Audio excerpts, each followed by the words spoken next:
नमस्कार, श्री स्वामी समर्थ। आजच्या व्हिडिओमध्ये आपण मंत्र जप का करायचा, कसा करायचा, कोणता करायचा व जपमाळ योग्य पद्धतीने कशी फिरवायची, त्याची योग्य पद्धत कोणती याबद्दल सविस्तर माहिती पाहणार आहोत। त्यामुळे हा व्हिडिओ शेवटपर्यंत नक्की पहा। चला तर मग व्हिडिओला सुरुवात करूया। आपल्या इष्टदेवतेच्या उपासनेमध्ये जपाचे स्थान हे सर्वात वरचे आहे। आपण जपासाठी जी जपमाळ वापरतो त्या जपमाळेत एकूण 108 मणी असतात, हे आपल्याला माहीत आहे। पण अधूनमधून आपल्या मनात असा विचार येतो की जपमाळेत 108 मणी का असतात, कमी किंवा जास्त का नसतात। पण आपल्या ऋषीमुनींनी याबाबत फारच विचार करून त्यांची संख्या देखील ठरवली असणार। जगात प्रमुख 27 नक्षत्र आहेत। प्रत्येक नक्षत्राचे 4 चरण आहेत। ते ज्योतिषशास्त्रात प्रसिद्ध देखील आहेत। तर 27 नक्षत्र व 4 चरण यांचा गुणाकार 108 येतो। त्याचबरोबर 12 राशी व 9 ग्रह यांचेही गुणानुफल 108 होतात आणि त्यामुळे या संख्येला महत्त्व आहे। उपनिषदांची संख्या ही 108 आहे। त्याचबरोबर भगवान शिव व विष्णूंची नावे ही 108 दिलेली आहेत। अशा प्रकारे अवघे विश्व हे 108 संख्येत सीमित असल्याने जपमाळेत ही 108 मणीच असतात। तर आपण जपमाळेच्या संदर्भातील प्रथम शास्त्रीय माहिती जाणून घेतली।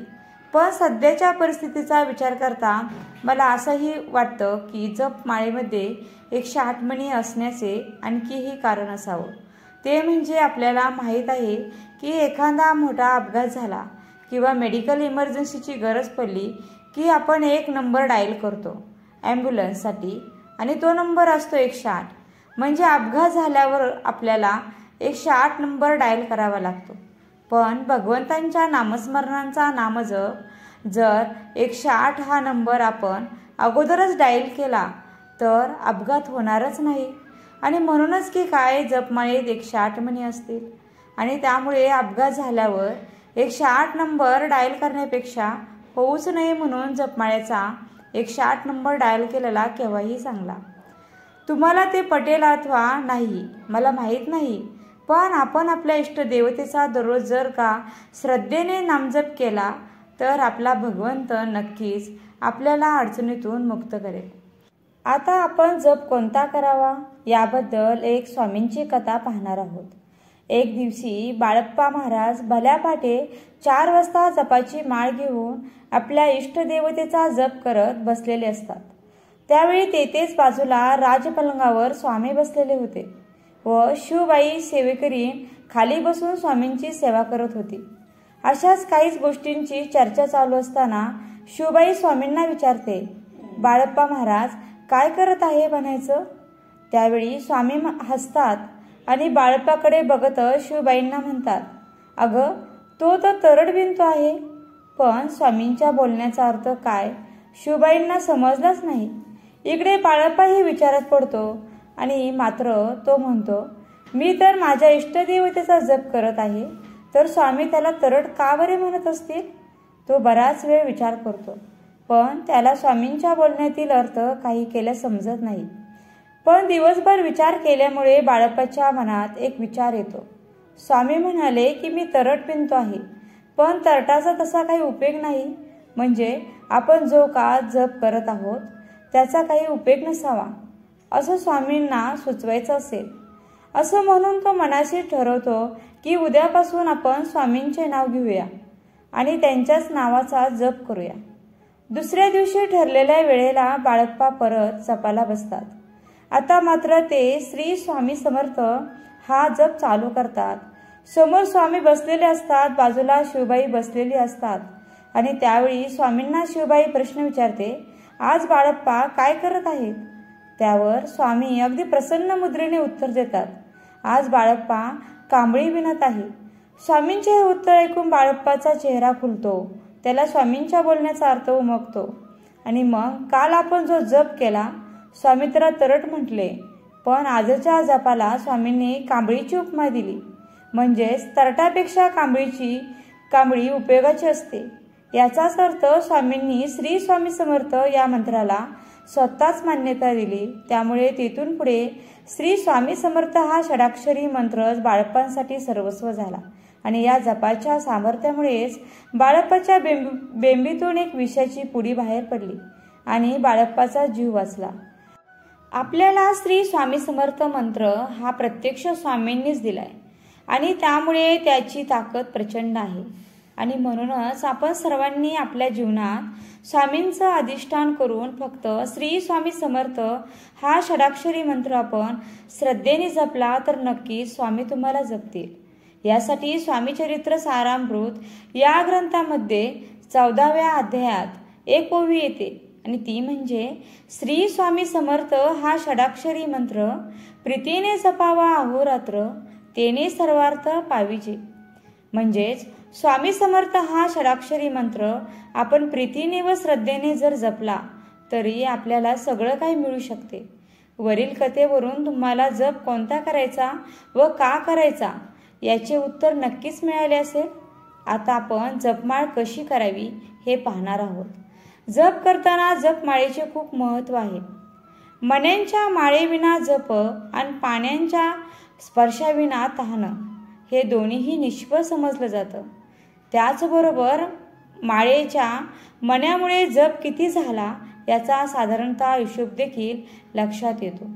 दुसरी महत्त्वाची गोष्ट म्हणजे अंगठा व पोट याचा मण्यांशी होणाऱ्या संघर्षाने एक विलक्षण ऊर्जा देखील तयार होते आणि त्यामुळे आपले हृदय चक्र प्रभावी होते, मन ही एकाग्र होतं। म्हणून जपासाठी माळेचा वापर करायचा।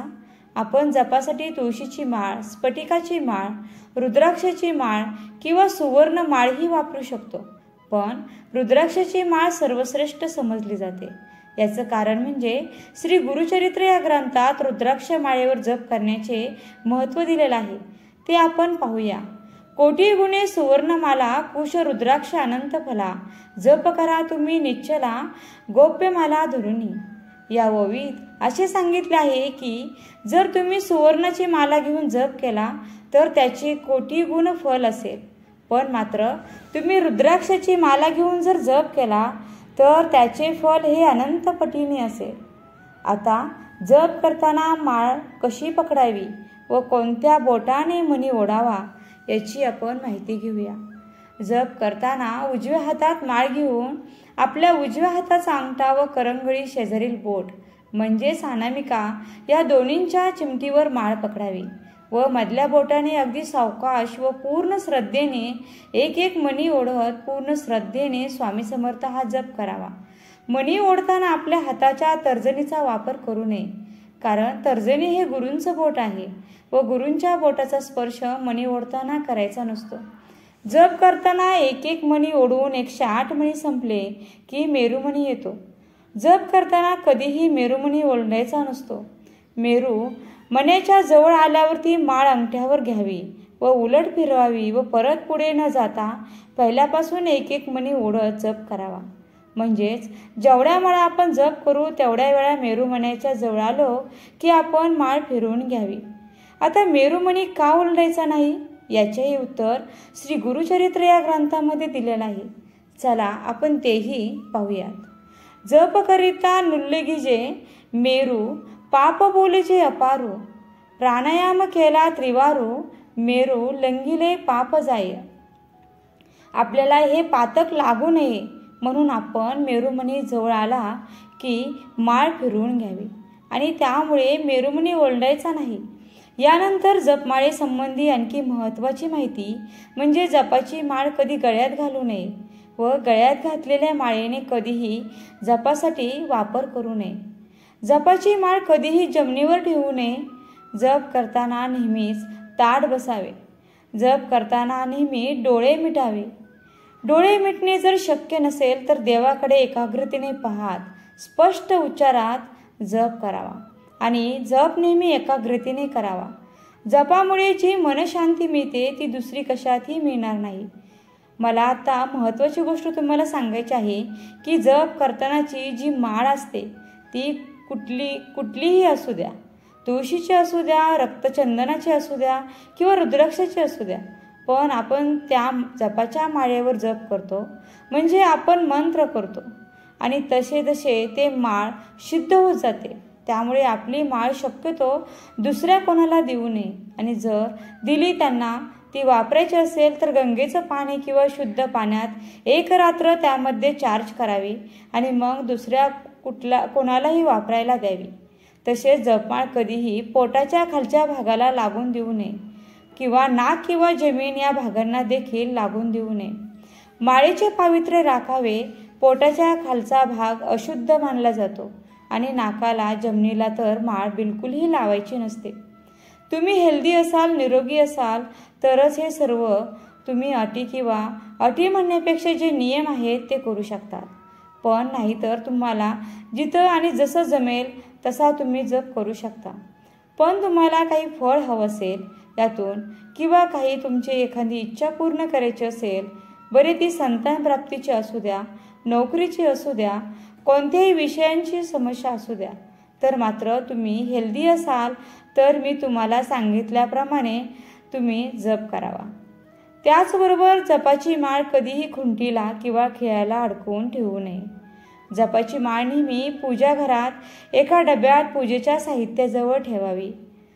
तर काही जण म्हणतील की आमच्याकडे जपाची माळच नाही, तर आम्ही जप कसा करायचा?